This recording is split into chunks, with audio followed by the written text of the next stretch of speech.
बिस्मिल्लाहिर्रहमानिर्रहीम। अस्सलाम वालेकुम स्टूडेंट्स। आज के लेक्चर में हम acid catalysed addition reactions of carbonyl compounds को डिस्कस करने जा रहे हैं। आप लोगों को जो है लास्ट लेक्चर में मैंने बताया था कि बेस कैटालाइज्ड और एसिड कैटालाइज्ड एडिशन रिएक्शन में एक मेन डिफरेंस ये है कि बेस जो है वो न्यूक्लियोफाइल की न्यूक्लियोफिलिसिटी को इंक्रीज़ करती है। पहले जो है वो न्यूक्लियोफिलिक रीजन के साथ रिएक्ट करके एक स्ट्रॉन्ग न्यूक्लियोफाइल को जनरेट करती है, जबकि acid on the other hand जो है वो क्या करता है, electrophilic character of carbonyl carbon को जो है वो इंक्रीज़ करता है। और ये चीज़ जो है वो यहाँ पे भी हाईलाइट की हुई है। मैं आप लोगों को जो है वो अंडरलाइन करके बता देती हूँ। अगर हम जो है वो इस रिएक्शन का जनरल मैकेनिज़्म देखें तो आप लोगों को इस चीज़ की जो है वो बहुत अच्छी तरह से समझ भी आ जाएगी कि जब हम जब electrophilic character of carbonyl carbon increase होता है तो फिर बेशक वीक न्यूक्लियोफाइल भी होगा तो उसका भी अटैक जो है वो कार्बन के ऊपर बहुत ज़्यादा ईजी हो जाएगा। सो आप यहाँ पे नोट कीजिएगा कि ये जो प्रोटॉन है जो एज अ कैटलिस्ट के तौर पर इस रिएक्शन में काम कर रहा है, ये कार्बोनिल ऑक्सीजन जो है वो इसको पिक कर लेती है और इसको ऐड कर लेती है। ऑक्सीजन नॉर्मल स्टेट में सिर्फ 2 बॉन्ड्स बना सकती है, लेकिन यहाँ पे आप नोट करेंगे कि ऑक्सीजन के 3 बॉन्ड्स जो हैं वो बन चुके हैं। और जब ऑक्सीजन 3 बॉन्ड्स बनाती है तो इसके ऊपर फिर पॉजिटिव चार्ज आता है अकॉर्डिंग टू लेविस कंसेप्ट। अब होता क्या है फिर जी, जो न्यूक्लियोफाइल हमारे पास आता है बेशक ये वीक भी होगा, वो कार्बोनिल कार्बन पे अटैक करेगा और ये जो कार्बन और ऑक्सीजन के दरमियान में पाई बॉन्ड है ये ऑक्सीजन की फेवर में टूट जाएगा, क्योंकि ऑक्सीजन हाईली इलेक्ट्रोनेगेटिव एलिमेंट है और ये अपने ऊपर पॉजिटिव चार्ज रखना पसंद नहीं करता। सो आप हमारे पास जो है वो कुछ इस तरह का एक अडक्ट जो है वो बन जाएगा। सो ये जनरल जो है वो मैकेनिज़्म इन तमाम रिएक्शंस में जो है वो फॉलो होगा, जो हम अब आगे आके जो है वो देखेंगे। अब अगर हम acid catalysed addition reactions of carbonyl compounds को देखें तो ये 3 जो है वो टाइप्स इसकी आपके सिलेबस में जो है वो डिस्कस की हुई हैं।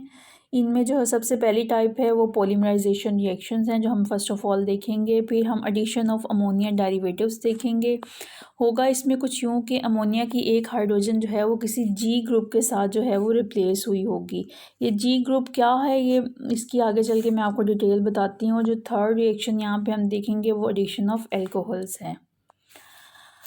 ओके जी, सबसे पहले हम पॉलीमराइजेशन रिएक्शंस को देखते हैं। पॉलीमराइजेशन रिएक्शंस में सिंपली होता क्या है कि ये एसिड फॉर्मेल्डिहाइड और एसिटाल्डिहाइड ये सिर्फ दोनों ये रिएक्शंस देते हैं। ये क्या करते हैं, डाइल्यूट सल्फ्यूरिक एसिड की प्रेजेंस में जो है ये पॉलीमराइज हो जाते हैं। अगर आप लोगों को जो है वो रिएक्शन याद हो इथाइन की पॉलीमराइजेशन का, तो उसमें आप लोगों ने देखा था जब वो बेंजीन में कन्वर्ट होती है तो वो बिल्कुल उसी फॉर्म में हम उसे अरेंज करके जो है वो लिखते हैं। तो इसमें भी बेसिकली यही चीज़ हो रही है कि जो पाई बॉन्ड है ना कार्बोनिल कार्बन का ऑक्सीजन के साथ, ठीक है, वो ब्रेक करेगा और दूसरी कार्बन के ऊपर अटैक करके उसको अपने अंदर ऐड कर लेगा। तो ये आपके पास सी कुछ ईथर टाइप का लिंकेज जो है वो डेवलप हो जाएगा। ठीक है, ये इसी तरह से जो है ये पहला रिएक्शन फॉर्मेल्डिहाइड के केस में और ये दूसरा रिएक्शन एसिटाल्डिहाइड के केस में। फॉर्मेल्डिहाइड के केस में प्रोडक्ट हमारी मेटा फॉर्मेल्डिहाइड बनती है और एसिटाल्डिहाइड के केस में प्रोडक्ट जो बनती है वो पैराहेल्डिहाइड बनती है। लाइक इसको आप इसी तरह से समझ लें कि ये जो हमारे पास कार्बोनिल कंपाउंड है ना, जिसके ये है मैंने आपके सामने फॉर्मेल्डिहाइड लिखा है, इसकी ये जो पाई बॉन्ड है कार्बन और ऑक्सीजन के दरमियान, ये दूसरी जो है इसी तरह से फॉर्मेल्डिहाइड का जो मॉलिक्यूल होगा, ठीक है जी, उसके जो है वो कार्बन के ऊपर अटैक करेगा। तो इस तरह से जो है ये रिएक्शन कैरी आउट होगा। ये इसको आप ड्रॉ करके देखिएगा। अगर आपको समझ नहीं आई तो कमेंट सेक्शन में मुझे बताइएगा, मैं आप लोगों को दोबारा से जो है ये वहाँ पे इमेज बना के जो है वो सेंड कर दूँगी।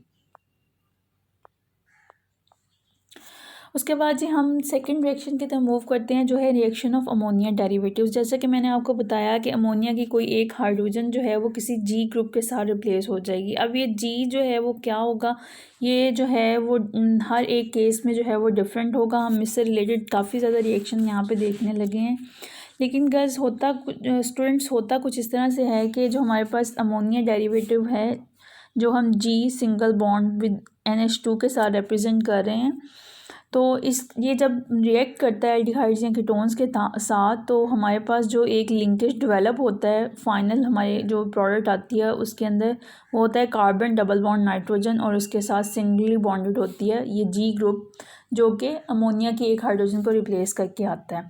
सो ये जी ग्रुप जब चेंज होगा तो इसके साथ ही जो है वो हमारी प्रोडक्ट की नेचर भी जो है वो चेंज हो जाएगी। इस रिएक्शन को जो है वो कंडेंसेशन रिएक्शन या दूसरे लफ्ज़ों में एडिशन और एलिमिनेशन रिएक्शन भी कहा जाता है। अब आपने ये वर्ड नोट करना है कि पहले एडिशन हो रही है और फिर एलिमिनेशन हो रही है, यानी कि पहले जो है अमोनिया डेरिवेटिव कार्बोनिल कंपाउंड में जो है वो ऐड होगा और फिर सेकंड स्टेप में क्या होगा, यहाँ से एक वाटर मॉलिक्यूल की एलिमिनेशन हो रही होगी। ये जो आपको जर्नल रिएक्शन में भी नज़र आ रहा है, ये इसको ज़रा गौर कीजिएगा। आपको ऑलरेडी पता है कि ये रिएक्शन एसिड कैटालाइज्ड रिएक्शंस हैं और इन्हीं की जो है वो 3 टाइप्स हम डिस्कस कर रहे हैं और सेकंड की तरफ हमने मूव कर लिया है। ये एल्डिहाइड्स या कीटोन हैं, ठीक है जी। कोई भी जर्नल हमने यहाँ पे लिख दिया है और अमोनिया डेरिवेटिव में जो नाइट्रोजन है इसके ऊपर एक लोन पेयर ऑफ इलेक्ट्रॉन मौजूद है, ये कार्बोनिल कार्बन के ऊपर अटैक करेगा, ठीक है जी। पाई बॉन्ड जो इसका ऑक्सीजन के साथ है वो ऑक्सीजन की फेवर में टूट जाएगा।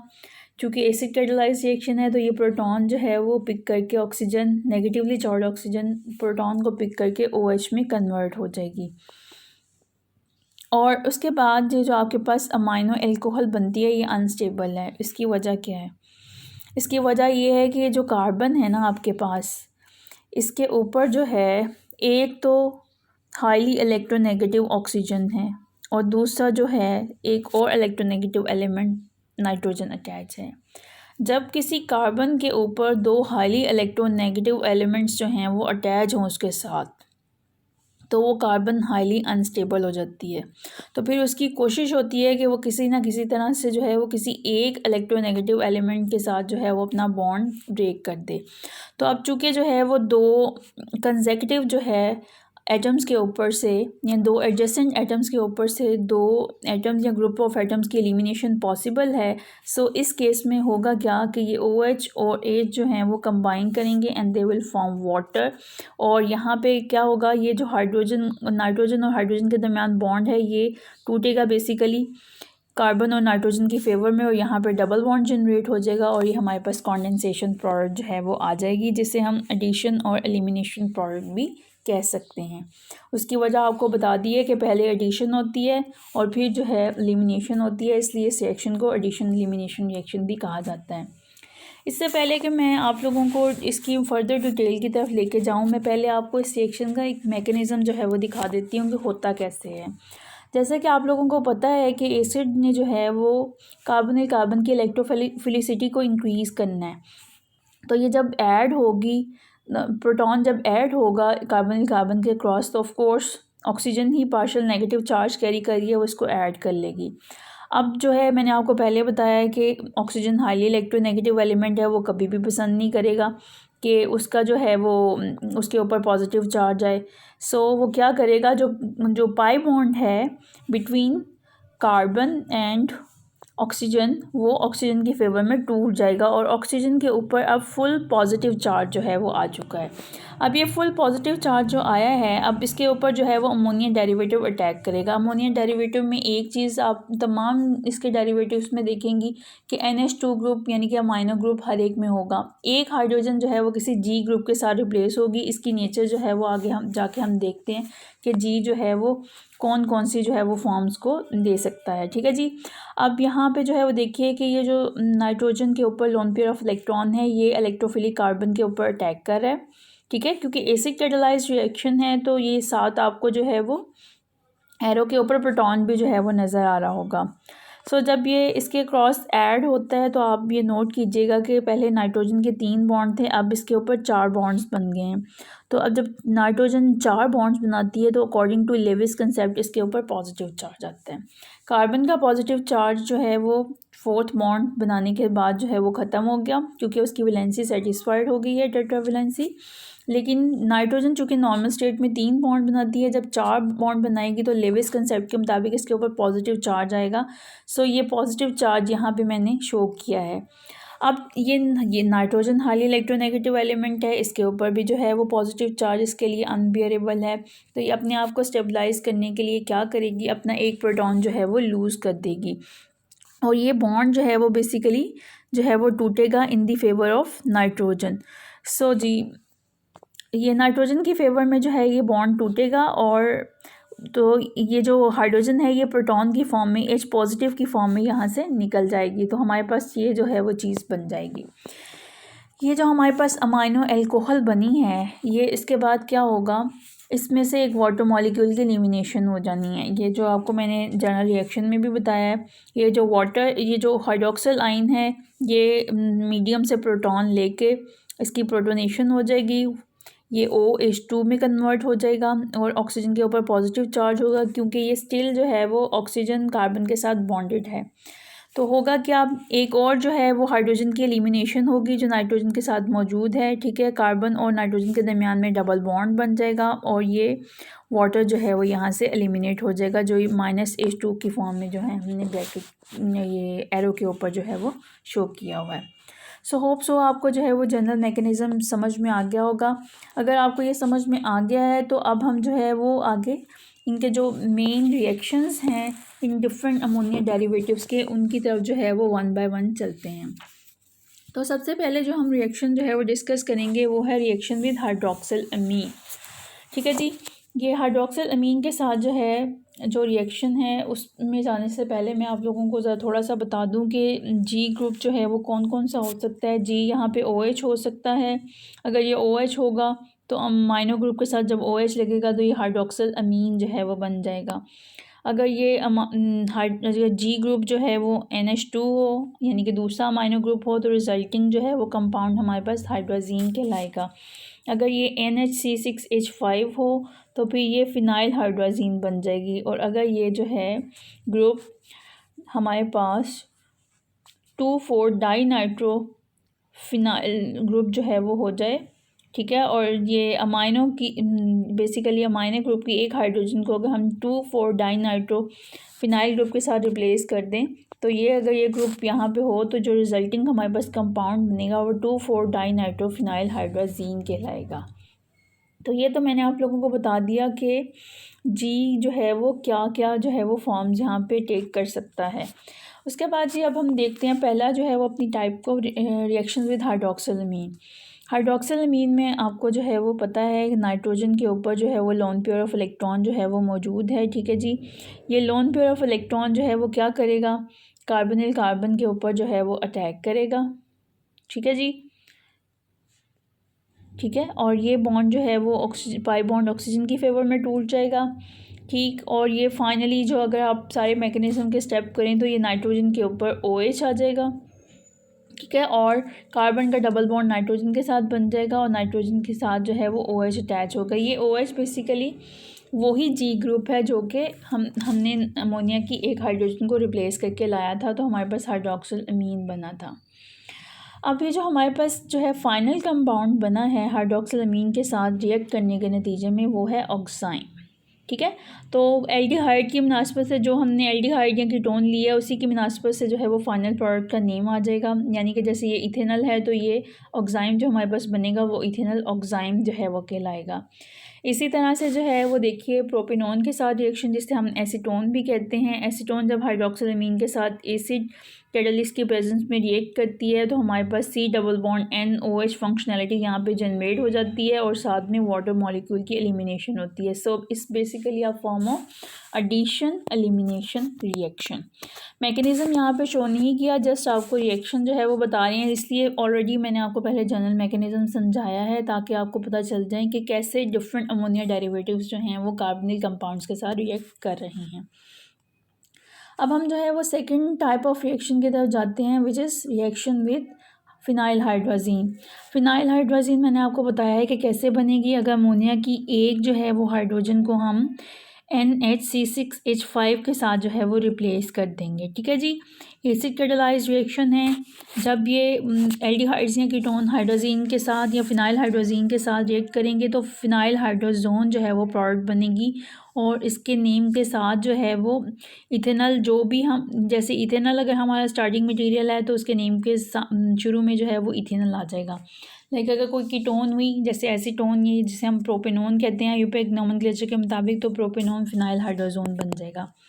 अगर यहाँ पे हमारे पास फॉर्मेल्डिहाइड होती जिसे मिथेनल कहा जाता है, तो फिर हमारे पास मिथेनल फिनाइल हाइड्राजोन जो है वो बनना था। ठीक है, तो आपने इसी मुनासिबत से इनके नाम जो है वो रखने हैं। लेकिन जो मेन चीज़ आपने नोट करनी है वो क्या है कि अटैक कौन सी जो है वो नाइट्रोजन करेगी, जिसके ऊपर हमेशा स्मॉल जो है वो सब्स्टिट्यूएंट्स मौजूद होंगे। तो स्मॉल सब्स्टिट्यूएंट्स किसके ऊपर हैं? जिसके साथ 2 हाइड्रोजन जो हैं वो अटैच हैं।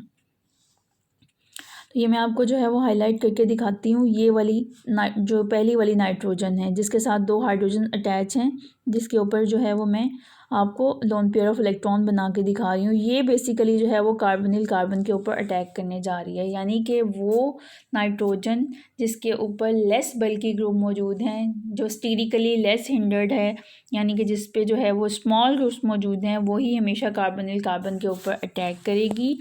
जिसके ऊपर जो है वो मोर बल्कि सब्स्टिट्यूएंट्स प्रेजेंट हैं वो अटैक नहीं करेगी। ये आपने चीज़ जो है वो अपने जहन में रखनी है। ठीक है जी। तो हमारे फाइनल प्रोडक्ट जो है उसमें carbon double bond nitrogen single bonded with G. तो ये सारा ग्रुप जो है ये बेसिकली जी को रिप्रेजेंट जो है वो कर रहा है। ठीक है जी। इसी तरह से जो है वो हम प्रोपेनॉन के केस में भी देख लेते हैं। जब ये फिनाइल हाइड्रोजीन के साथ रिएक्ट करता है तो हमारे पास अगेन प्रोपेनॉन फिनाइल हाइड्रोजोन बनता है। अगेन नोट दैट कि हमारे पास फर्स्ट ऑफ ऑल एडिशन हुई और उसके बाद एलिमिनेशन ऑफ वाटर मॉलिक्यूल हुई। सो इसे हम कंडेंसेशन रिएक्शन भी कह सकते हैं या एडिशन एलिमिनेशन रिएक्शन भी कह सकते हैं। नेक्स्ट है हमारे पास रिएक्शन विद हाइड्रोजीन। इसमें भी हम एक दफ़ा एल्डिहाइड के साथ रिएक्शन देखेंगे और दूसरी दफ़ा जो है वो हम कीटोन के साथ रिएक्शन देखेंगे। अब यहाँ पे इथेनल है अगेन हमारे पास, और हाइड्रोजीन के साथ जब ये रिएक्ट करेगा तो फाइनल प्रोडक्ट हमारे पास हाइड्राजोन होगी।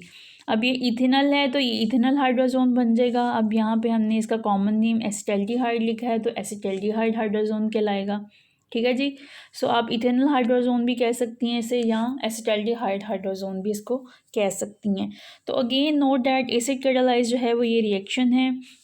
तो अब जो चूँकि आप देखें जी वाला जो ग्रुप है हमारे पास वो भी अमाइनो ग्रुप है और वैसे नॉर्मली भी हमारे पास अमाइनो ग्रुप ही है। तो अब इसमें कोई भी जो है वो नाइट्रोजन अटैक कर सकती है, ये वाली भी कर सकती है और ये वाली भी कर सकती है। कोई भी जो अटैक करेगी कार्बोनिल कार्बन के ऊपर और उसके क्रॉस ऐड होंगी तो हमारे पास ये जो हाइड्रोजोन जो है वो जनरेट हो जाएगा। और आपने ये नोट करना है कि इन ऑल द केसेस जो है वो हमारे पास क्या आ रहा है कि कार्बन जो है जो इन टर्न किसी 2 ग्रुप्स के साथ अटैच होती है उसका डबल बॉन्ड नाइट्रोजन के साथ बनता है, और नाइट्रोजन इन टर्न जो है वो किसी जी ग्रुप के साथ अटैच होती है। और ये जी ग्रुप जो है वो आप लोगों को लास्ट मैंने स्लाइड में जो है वो बता दिया था, जो मैंने इन रिएक्शंस को शो करने से पहले आपको दिखाई थी। ठीक है जी। इसी तरह से एसीटोन का रिएक्शन भी देख लें हाइड्रोजीन के साथ। एसिड कैटालाइज रिएक्शन है, ये नाइट्रोजन जो है वो अक्रॉस ऐड हो जाएगी कार्बन टू ऑक्सीजन बॉन्ड के। ठीक है, और ये वाला बॉन्ड ऑक्सीजन के फेवर में टूटेगा तो आपके पास जो फाइनल प्रोडक्ट आएगी वो एसीटोन हाइड्रोजोन होगी।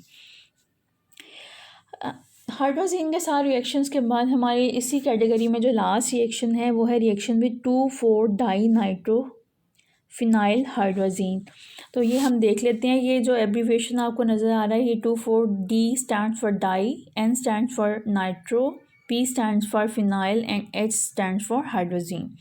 एल्डिहाइड्स और कीटोन्स दोनों ही इनके साथ रिएक्शन देते हैं और हमारे पास जो रिजल्टिंग प्रोडक्ट बनती है उसको जो है 2,4-डाइनाइट्रोफिनाइल हाइड्रोजोन कहा जाता है। और आप लोगों को ऑलरेडी ये पता है कि ये जो कैटेगरी ऑफ रिएक्शन हम देख रहे हैं ये एसिड कैटालाइज्ड रिएक्शन है।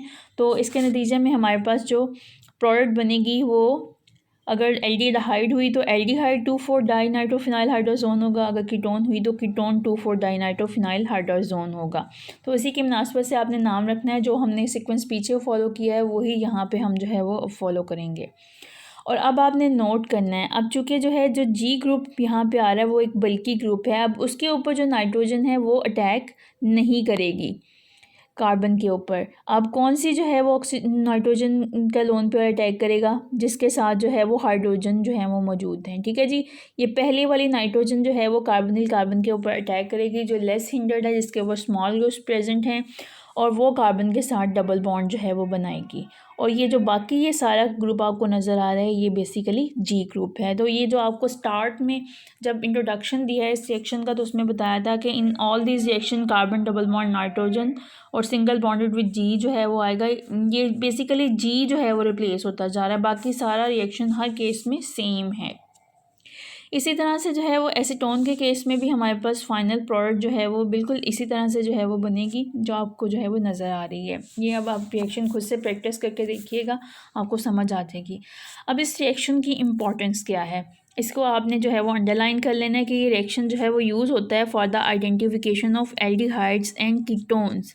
क्यों यूज़ होता है, क्योंकि जाहिर सी बात है जो ऐसे ही जो है वो रिएक्शंस को हमेशा आइडेंटिफिकेशन के लिए यूज़ किया जाता है, जिससे कोई हमें विजुअल जो है वो क्लू मिल जाए कि हाँ जी ये एक particular class of organic compound से बिलोंग करता है। तो इसमें आप देखेंगी कि जो हमारे पास प्रोडक्ट आती है वो बेसिकली कलर्ड होती है और येलो और ऑरेंज क्रिस्टलाइन सॉलिड्स चूँकि ये बनते हैं इनके, दैट्स वाई हमें जो है वो देख के पता चल जाता है कि हाँ जी रिएक्शन हो गया है, और हम जो है वो इसी से जो है वो अंदाज़ा लगा लेते हैं कि जो रिज़ल्टिंग हमारे हमने कंपाउंड लिया है इसके अंदर कोई कार्बोनिल फंक्शनैलिटी मौजूद है।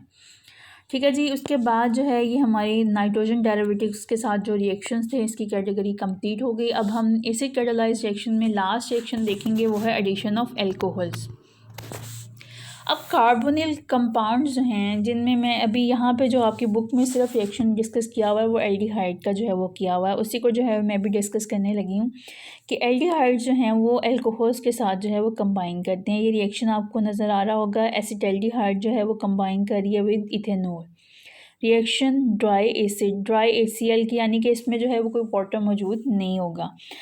ये कैसे जो है वो फिर हम इसको लेंगे हाइड्रोजन क्लोराइड गैस की फॉर्म में जो है वो हम लेंगे। ठीक है, जब ये रिएक्ट करती है एल्कोहल विद कार्बोनिल कंपाउंड, कौन सा, एसिटाल्डिहाइड के साथ, in the presence of gaseous HCl, तो हमारे पास जो है वो एसीटॉल जो है ये कंपाउंड बनता है। अच्छा, इस रिएक्शन की मैं पहले आप लोगों को फ़ायदा बताती हूँ, फिर उसके बाद जो है वो बताती हूँ कि बेसिकली ये रिएक्शन होता कैसे है। इस रिएक्शन को हम यूज़ करते हैं for the protection of aldehyde group against alkaline oxidising agents. अगर हम कोई ऐसा रिएक्शन कर रहे हैं जिसमें हमने कोई ऑक्सीडाइजिंग एजेंट डाला है और हमें लगता है कि ये जो है इस कार्बोनिल फंक्शनैलिटी को जो है वो ऑक्सीडाइज़ कर देगा, और हमने क्या करना है, इस कार्बोनिल फंक्शनैलिटी को इंटैक्ट रखना है, यानी कि इसको रिएक्शन नहीं करने देना। तो हम पहले इसका जो है वो एल्कोहल के साथ रिएक्शन करवाते हैं in the presence of dry HCl, इसका एसीटॉल बना के इस फंक्शनैलिटी को प्रोटेक्ट कर लेते हैं, और फिर उसको ऑक्सीडाइजिंग एजेंट के साथ रिएक्ट करवाते हैं ताकि किसी दूसरी फंक्शनैलिटी के साथ तो वो रिएक्ट करे, लेकिन ये हमारी कार्बोनिल फंक्शनैलिटी जो है उसके साथ ये रिएक्ट ना करे। समझ आ गई है जी। तो अब जो है, अब ये इसको देख लें क्या होगा। एक अब कार्बन का डबल बॉन्ड ऑक्सीजन के साथ है, तो जाहिर सी बात है जब ये लिंकेज ख़त्म होगा तो दो ही मॉलिक्यूल्स जो हैं वो इसके क्रॉस ऐड होंगे। दो जो है एथोक्साइडाइन जो है आके इस बॉन्ड के क्रॉस जो है वो ऐड हो जाते हैं, और साथ में यहाँ से जो चीज़ एलिमिनेट होती है वो क्या होती है, एल्कोहल से OH, और यहाँ से एक एल्कोहल से ही जो है वो बेसिकली एक वाटर मॉलिक्यूल एलिमिनेट हो जाता है। ठीक है जी, तो ये H2 जो है वो आपके सामने यहाँ पे आ गया। ठीक है, अब अगर हमने जो है, चूँकि मैंने आपको बताया ये वाला रिएक्शन जो है हम एल्डिहाइड फंक्शनैलिटी को प्रोटेक्ट करने के लिए जो है वो इस्तेमाल करते हैं, तो हमें जाहिर सी बात है जब हमने वो ऑक्सीडाइजिंग एजेंट के साथ जो है वो ऐसे कंपाउंड को रिएक्ट करवा दिया है जिसमें एल्डिहाइडिक फंक्शनैलिटी भी मौजूद है और कोई और फंक्शनैलिटी भी मौजूद है, तो हमने इसको रीजनरेट करना है। तो उसके लिए हम क्या करेंगे, हम एसीटॉल को जो है वो रिएक्ट करवाएंगे अगेन विद एसिड। तो एसिड हाइड्रोलिसिस की करवाएंगे, यानी कि जो वाटर की प्रेजेंस में जो है, वाटर और एसिड की प्रेजेंस में जो रिएक्शन होगा उसके नतीजे में यहाँ पे दोबारा से जो है वो कार्बन डबल बॉन्ड ऑक्सीजन जो है वो बन जाएगा, और ये जो है वो दो इथेनॉल के मॉलिक्यूल्स जो है वो हमारे पास रीजनरेट हो जाएंगे। अब यहाँ पे आपने देखा कि मैं बार बार कार्बोनिल कंपाउंड्स में एल्डिहाइड्स का ही सिर्फ जिक्र कर रही थी, तो सिर्फ एल्डिहाइड्स ही जो हैं वो ये रिएक्शन देती हैं, जबकि कीटोन्स जो हैं ये रिएक्शन नहीं देती। स्टूडेंट्स, ये आज का लेक्चर था जिसमें हमने जो है वो डिस्कस किया इस